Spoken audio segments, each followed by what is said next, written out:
오늘 하나님이 우리에게 주신 말씀은 사도행전 5장 33절부터 42절까지의 말씀입니다. 오늘은 이 본문 말씀 안에 오늘 말씀의 제목이죠. 진짜는 흩어지지 않는다라는 그 의미가 다 담겨져 있어요. 우리가 한 절씩 저와 우리 성도분들 한 절씩 교독하도록 할 텐데요. 제가 먼저 말씀을 읽도록 하겠습니다. 그들이 듣고 크게 노하여 사도들을 없이하고자 할세. 바리새 가말리엘은 율법 교사로 모든 백성에게 존경을 받는 자라.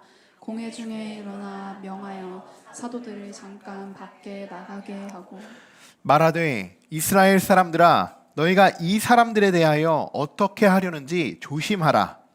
이전에 드다가 일어나 스스로 선전하매 사람이 약 400명이나 따르더니 그가 죽음을 당함에 따르던 모든 사람들이 흩어져 없어졌고 그 후 호적할 때에 갈릴리의 유다가 일어나 백성을 꿰어 따르게 하다가 그도 망한즉 따르던 모든 사람들이 흩어졌느니라. 이제 내가 너희에게 말하노니 이 사람들을 상관하지 말고 버려두라. 이 사상과 이 소행이 사람으로부터 났으면 무너질 것이요 만일 하나님께로부터 났으면 너희가 그들을 무너뜨릴 수 없겠고 도리어 하나님을 대적하는 자가 될까 하노라 하니 그들이 옳게 여겨 사도들을 불러들여 채찍질하며 예수의 이름으로 말하는 것을 금하고 노니 사도들은 그 이름을 위하여 능욕받는 일에 합당한 자로 여기심을 기뻐하면서 공회 앞을 떠나니라. 그들이 날마다 성전에 있든지 집에 있든지 예수는 그리스도라고 가르치기와 전도하기를 그치지 아니하리라. 아멘. 아멘. 네, 오늘은 진짜는 흩어지지 않는다. 우리 11번째 시간입니다. 오늘 말씀은 아주 긴장감 속에서 흘러가는 이야기예요. 처음 33절부터 시작이 되는데요. 심상치가 않죠. 그들이 듣고 크게 노하여 사도들을 없애고자 할세. 이렇게 말씀이 시작이 되고 있어요. 여러분 지난 시간에 어떤 말씀이 있었는지 여러분 기억나십니까? 왜 그 말씀이 있었는지, 왜 그래서 지금 이들이 이렇게 화가 났는지 그것을 제가 잠시 말씀드리겠는데요. 사도들이 예루살렘과 그 주변에 있는 모든 사람들에게 계속적으로 기사와 표적을 행했죠. 그리고 이를 시기했던 대제사장과 사두개인은 또 사도들을 붙잡아가지고 이번에는 완전 다 모든 사도들을 붙잡아서 어디에 가둡니까? 감옥에 가두어 버립니다. 그러나 주의 사자가 찾아와서 그들을 감옥 밖으로 인도해 주었죠. 그래서 그들이 어디로 갔습니까? 이전과 같이 성전에 나가서 계속 가르치기를 끊이지 않고 복음을 전했습니다. 자, 이 사실을 뒤늦게 알게 된 지금 공회에 모여들인, 지금 이 공회는 사내들인 공회라고 해요. 이 사내들인 공회에 모여있던 사람들은 사람을 보내서 자, 감옥에 어제 우리가 가뒀던 그 사도들 다시 데리고 와라. 이렇게 사람을 보내게 되죠. 명령합니다. 자, 그렇게 다녀온 그 사건, 그렇게 잡아오라고 했는데 아무도 없었죠. 그래서 다시 그 풀려난 사도들을 찾아서 다시 공회 앞으로 사도들을 붙잡아 오게 되는 그런 말씀으로 지난주 말씀이 맞춰졌습니다. 자, 사도들과 또 그들을 시기하고 있는 무리들 간의 긴장감이 계속적으로 흐르고 있어요. 긴장감이. 자, 베드로와 사도들은요, 이러한 긴장감 속에서도요, 이들이 정말 크게 화나고 놀라고 정말 이 사도들을 죽이고자 하는 마음, 이 마음이 왜 들게 되었냐? 결정적인 한마디를 날렸기 때문이에요. 29절의 말씀인데요. 같이 한번 읽어보겠습니다. 베드로와 사도들이 대답하여 이르되 사람보다 하나님께 순종하는 것이 마땅하니라. 아멘. 이 말 때문에 지금 사두개인과 대제사장은요 화가 엄청난 겁니다. 이 말 때문에 사람들, 즉 사도들을 시기하는 사람들이요, 그 시기하는 무리들의 말을 그 복음을 전하지 못하게 하는 말들이었어요. 그들의 말은요. 그리고 복음을 전하지 못하게 가두어두고 더 이상 너 예수 그리스도의 이름으로 전하지 마, 이렇게 명령했던 것이 그들의 말이었습니다. 그들의 말. 그러나 하나님의 뜻은 무엇이었어요? 그들을 감옥에 갇힌 그들까지도 하나님이 잡아서 끌어내서 성전에 가서 말씀을 전하게 할 수 있어요. 이것이 뭐예요? 하나님의 뜻이에요. 하나님의 말씀이라는 거예요. 여러분 이 둘 중, 이 사람들의 말과 하나님의 말, 이 둘 중 누구의 말에 우리가 순종해야 됩니까? 당연히 하나님의 말씀에 순종해야겠죠. 또 하나님이 그렇게 할 수 있도록 이 기적과 같이 감옥에서 그들을 이끌어내셨잖아요. 그러니 베드로와 사도들은요, 이 상황, 이 시점에 당연히 우리가 하나님께 순종해야 되는 거야. 사람에게 우리가 순종하지 않는다라고 그들은 당당히 말할 수 있었던 것입니다. 사도들을 시기했던 이들은요, 더 이상 화를 참을 수가 없었어요. 이제 흥분을 감추지 못했고 결국엔 사도들을 죽여야겠다라는 마음까지 품게 되었다는 것입니다. 그러자 이 사내들인 공회에 함께 참석하고 있었던 바리새인 중에 또 한 율법 교사인 가말리엘이란 사람이 있었습니다. 그 한 사람이 갑자기 자리를 벅차고 일어나게 돼요. 그리고 사도들 잠시 밖에 나가 있으세요, 이렇게 이야기하고요, 그 공회에 모여있던 모든 사람들에게 한 가지 제안을 하게 됩니다. 그것이 뭐냐? 자, 율법 교사였고 그 사람은 당시 많은 사람들에게 존경을 받았던 사람이었어요. 이 가말리엘이라는 사람은요. 자, 그가 가장 먼저 이렇게 이야기한다는 거예요. 35절의 말씀인데요. 같이 읽어보겠습니다. 이스라엘 사람들아, 너희가 이 사람들에게 대하여 어떻게 하려는지 조심하라. 자, 일단 조심하자는 거예요. 조심하자는 거. 지금 모든 사람들이 흥분을 가라앉지 못하고 있어요. 가라앉히지 못하고 있다는 거예요. 지금 극도의 흥분 상태에 있어요. 이때 유일하게 이 가말리엘이라는 사람만 이성적으로 이 상황을 지금 지켜보고 있는 것입니다. 이 상황을 우리가 감정적으로 지금 이렇게 행동할 필요가 없다. 지금 죽이는 것만이 해결점이 아니다. 지금 이렇게 말하고 있는 거예요. 그러면서 이 가말리엘이라는 사람은요, 드다라는 사람을 언급시킵니다. 드다. 자, 36절의 말씀 같이 한번 읽어보겠습니다.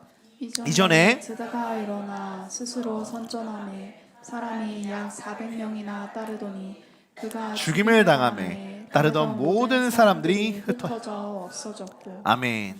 자, 성경에는 수많은 인물들이 등장을 하죠. 자, 드다라는 사람 누군지 혹시 아시는 분 계세요? 드다. 이럴 줄 알았습니다. 네. 저도요. 드다가 누구였지? 한참 찾았어요. 우리가 사도행전은 늘 읽잖아요. 그런데 드다가 갑자기 등장해요? 그럴 수 있습니다. 아마 대부분 처음 들어보셨거나요, 혹은 이름은 들어요. 듣고 읽기도 했으니까요. 사도행전 말씀 한 번도 안 읽으신 분은 없잖아요. 읽긴 했습니다만, 근데 그 사람이 뭐 하는 사람인지는 모르고 그냥 그 흐름의 문맥상 그냥 읽고 쭉 지나갔을 거라는 거예요. 자, 드다라는 사람은 누구냐? 자칭 내가 메시아야. 이렇게 주장하면서 어떻게 합니까? 성도들을 모으고 폭동을 일으켰던 유다의, 좋은 말로 하면 한 혁명가, 요즘 말로 하면 이단인 거예요. 사이비 교주가 아니고 사이비 교주. 그게 누구예요? 드다인 거예요. 드다. 자, 가말리엘은요, 지금 이 상황을 예로 들어서 설명하는 건데 뭔가 좀 찝찝하죠. 찝찝해요. 드다를 따랐던 사람들이 400명이나 있었지만요, 그리 많은 숫자는 아니었죠. 드다가 죽게 되자 어떻게 해요? 그들은 다 뿔뿔이 흩어졌다는 거예요. 다. 이렇게 말하고 있어요. 그러면서 한 가지 예를 더 듭니다. 37절이에요. 같이 읽어볼까요? 그 후 호적할 때 갈릴리 유다가 일어나 백성을 꿰어 따르게 하다가 그도 망한즉 따르던 모든 사람들이 흩어졌느니라. 아멘. 자, 드다 말고 또 한 사람이 등장을 하죠. 또 한 사람. 이 당시 이 유다라는 사람은요, 유다, 베드로 이런 사람들은요, 우리나라에 많은, 외국에도 많은 이름들이랑 비슷한 거예요. 마이클, 수도 없이 많죠. 유다도 마찬가지예요. 그러니까 이 유다가 가론 유다인가 이렇게 생각할 필요가 없는 거예요. 이미 수많은 그런 유명한 이름들이라는 거예요. 자, 뭐냐? 유다가 등장하죠. 갈릴리 유다. 그도 드다와 같이 백성을 깨워 따르게 하다가 결국 실패했던 사람이었습니다. 여기서는 이렇게 이야기하죠. 망했다. 이렇게 이야기합니다. 여러분, 자신이 메시아다라고 주장하는 사람들이요, 지금 이 시대만이 존재하는 것이 아니었다는 거예요. 이미 초대교회에서도 자신이 메시아라고 그렇게 이야기하면서 사람들을 모으고 그 사람들로 폭동을 일으키고 이것저것 가서 예수님의 행세를 했던 그 사람들이요, 이때도 있었다는 거예요. 이 사도행전 시절에도요. 또 부활 승천한 후로 누가는 이런 일들을 기록하고 있는 것을 보아서 어떠냐? 드다와 유다뿐만이 아니었겠어요. 엄청나게 많았을 겁니다. 이런 자들이요. 진짜인 척, 가짜 메시아들이 진짜인 척을 하면서 사람들을 회방시켰다라는 것을 우리는 충분히 짐작해 볼 수 있는 것입니다.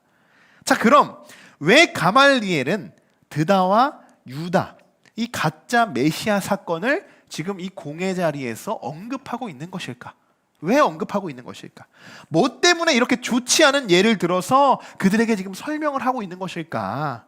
자, 지금 사도들에게 일어난 이 모든 일도요, 이 가말리엘은 이렇게 생각하는 거예요.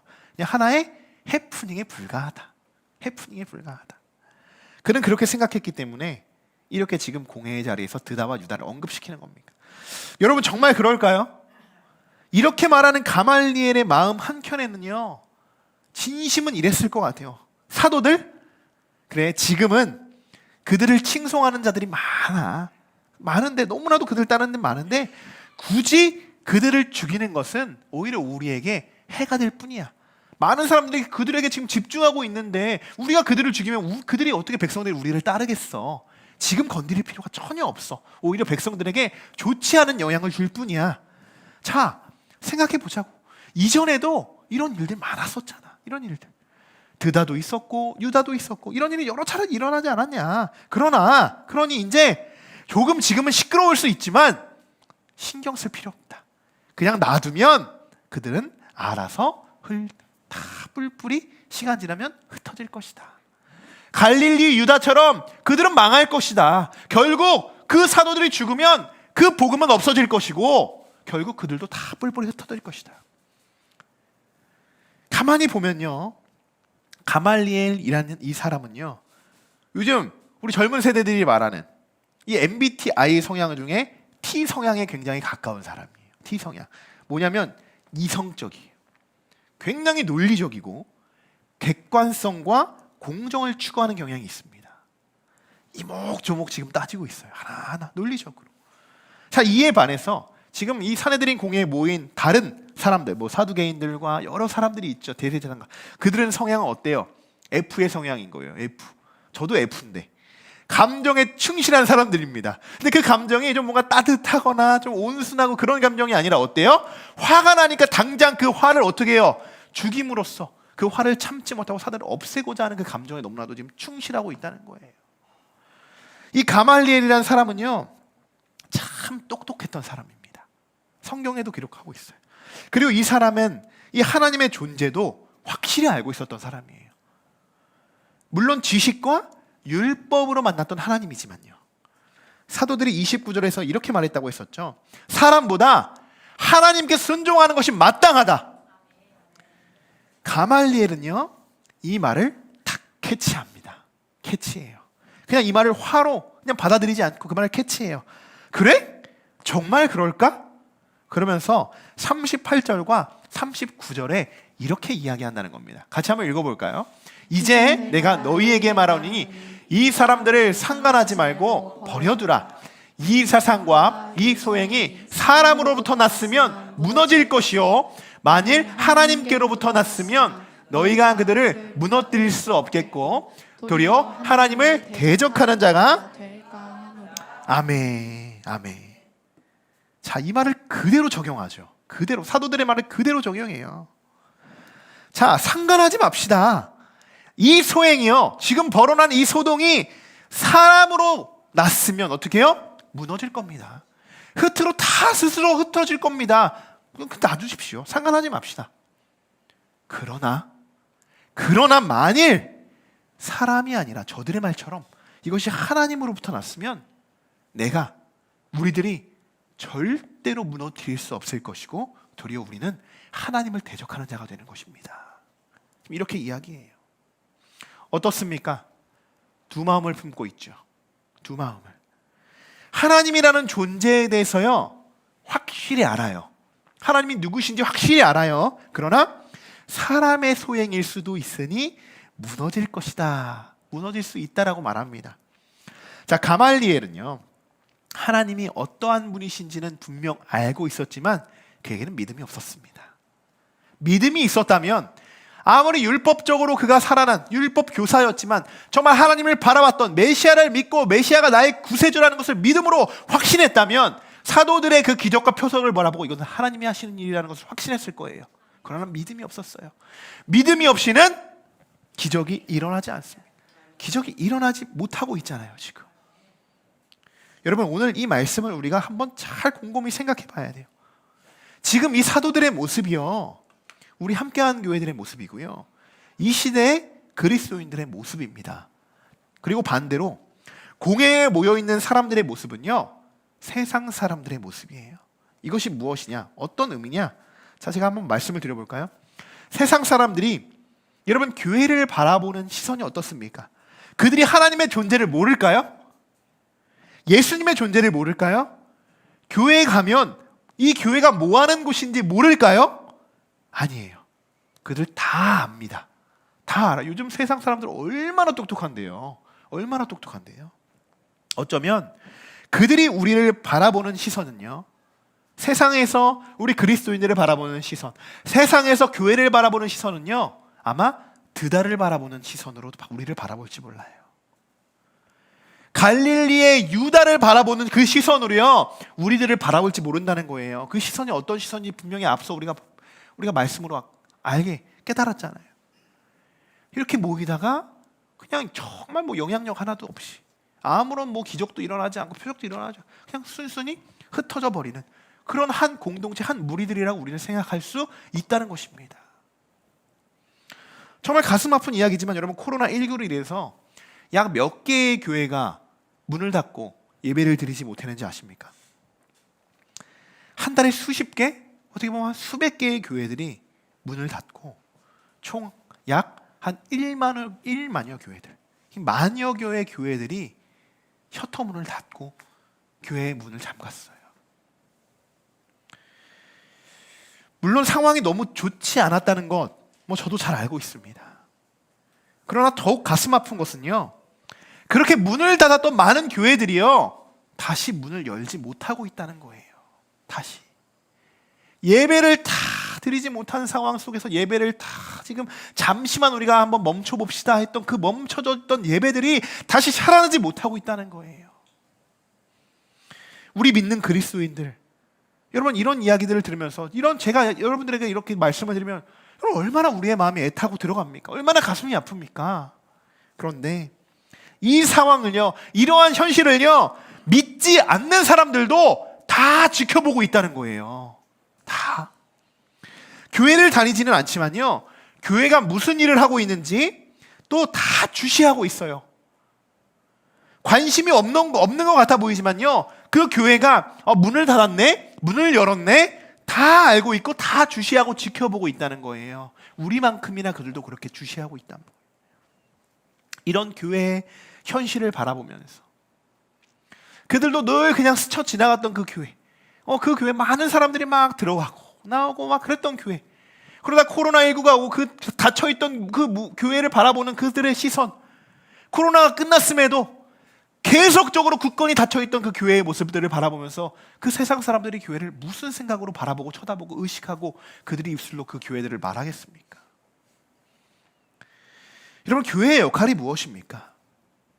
세상에서 그냥 방치되고 너희는 교회 다녀라, 나는 모른다, 이렇게 난 몰라라 하면서 세상과 교회가 아예 단절되면서 여러분, 그렇게 우리만 잘하면 돼, 우리만 잘하면 되지, 여러분, 이렇게 하는 것이 그리스도인의 이 삶이고 교회의 역할일까요?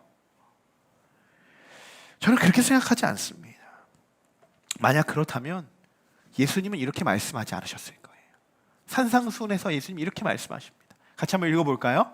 너희는 세상에 만일 그 맛을 잃으면 무엇으로 짜게 할? 후에는 아무 쓸데없어 다만 밖에 버려져 사람에게 밟힐 뿐이니라.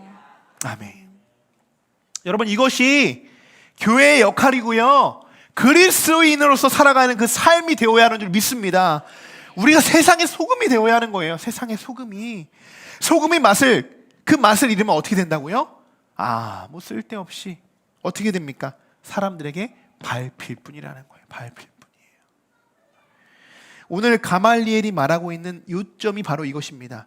사도들, 그들이 생각하는 사도들은 뭐예요? 맛을 곧 잃어가는 그들의 소금이라는 거예요. 조금 있으면 다 깨끗한 물로 정화돼서 저 사람들 소금의 맛을 잃어갈 거야. 이렇게 그들을 생각하고 있는 거예요. 그러니 굳이 우리가 죽이지 않아도 곧 흩어지고 쓸모없는 존재로 망하게 되면서 우리들에게 결국 짓밟히게 되는 존재들이 될 거야. 이렇게 이야기하고 있는 것입니다. 여러분 정말 그럴까요? 사도들이 여러분 정말 맛을 잃은 그런 소금이라고 생각하십니까?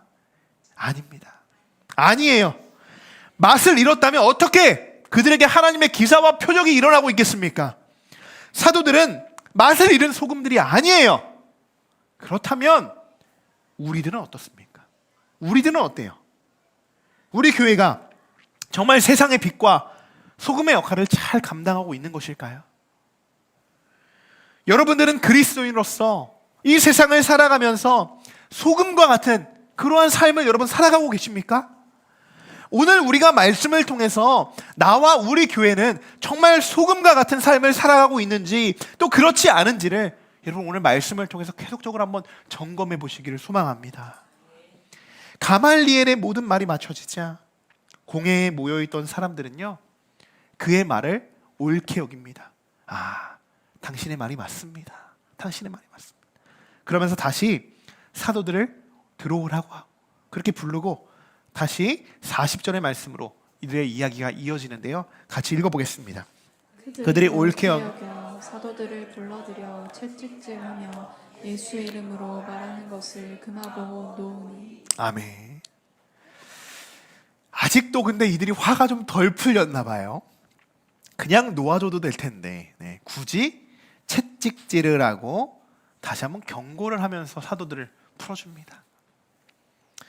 그런데 여러분 사도들의 반응이요 심상치 않습니다. 심상치 않아요.